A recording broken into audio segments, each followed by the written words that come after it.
কাউকে পরোয়া করার টাইম আপনার নাই। আমার প্রথম কথা, আমি কোনো পলিটিশিয়ান নই, আমি কোনো রাজনৈতিক দলের সাথে জড়িত নই এই মুহূর্তে, কিন্তু অ্যাজ এ সিটিজেন, একজন নাগরিক হিসেবে আমাদের কিছু কথা বলার অধিকার আছে না? এত আস্তে বললে সিরাজগঞ্জের বদনাম হয়ে যাবে।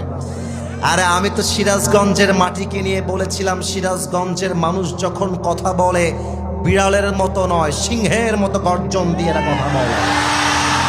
এরা যখন কথা বলে কথার সাউন্ডে বোঝা যায় এরা কাপুরুষের সন্তান নয়, বীরপুরুষের সন্তান আমার সামনে বসে আছে। আমার প্রথম কথা, আগামীর বাংলাদেশের পার্লামেন্টে আমরা কোনো নারী নেতৃত্ব বাংলাদেশে দেখতে চাই না আমার সিরাজগঞ্জে। 2 নাম্বার, আমরা চাই আমাদের বাংলাদেশে আগামীতে এমন একজন প্রধানমন্ত্রী হবেন, আমার দেশের প্রধানমন্ত্রী চাইলে দেশের সংসদে দাঁড়িয়ে যেমন বক্তব্য দিবে, আরে আমার বাংলাদেশের প্রধানমন্ত্রী চাইলে ঢাকার জাতীয় মসজিদ বাইতুল মুকাররমে দাঁড়িয়ে জুমার খুতবা দেওয়ার যোগ্যতাও রাখবে। হাত তুলে বসে আছেন কিনা? আমরা কোনো আবেগের কথা বলছি না, এটা আমাদের কলিজার দাবি, এটা আমাদের হৃদয়ের দাবি।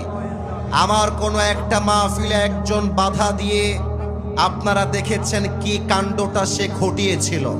আমি আমার মাহফিলে জাস্ট একটা কথাই বলেছিলাম, এবং আমি আমার বুকের পাটাকে উঁচু রেখে আজকে the same lecture I am giving here with due respect, সম্মান দিয়ে সবাইকে বলছি, আমরা গণতন্ত্রের বাংলাদেশ দেখেছি, ব্রিটিশ আইনের বাংলাদেশ দেখেছি, মানুষের বানানো আইনের বাংলাদেশ দেখেছি, কিন্তু 26 সালের নির্বাচনের পরে বাংলাদেশ চলবে কোনো ব্রিটিশ আইন দিয়ে নয়, মানুষের বানানো আইন দিয়ে নয়।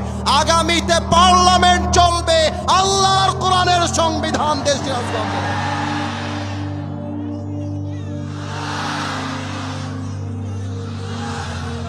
আমাদের শহীদ ওসমান হাদি আমাদেরকে শিখিয়ে দিয়েছে, বাঁচতে হলে বিড়ালের মতো 500 বছর বেঁচে থাকার কোনো দাম নাই, আরে বাঁচতে হলে সিংহের মতো 1 ঘন্টা গর্জন দিয়ে আমরা বাঁচতে চাই।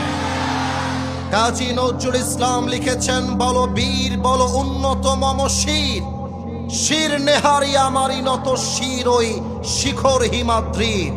বলো বীর বলো মহাবিশ্বের মহাকাশ ফাড়ি, চন্দ্র সূর্য গ্রহ তারা ছাড়ি, ভুলক দুলক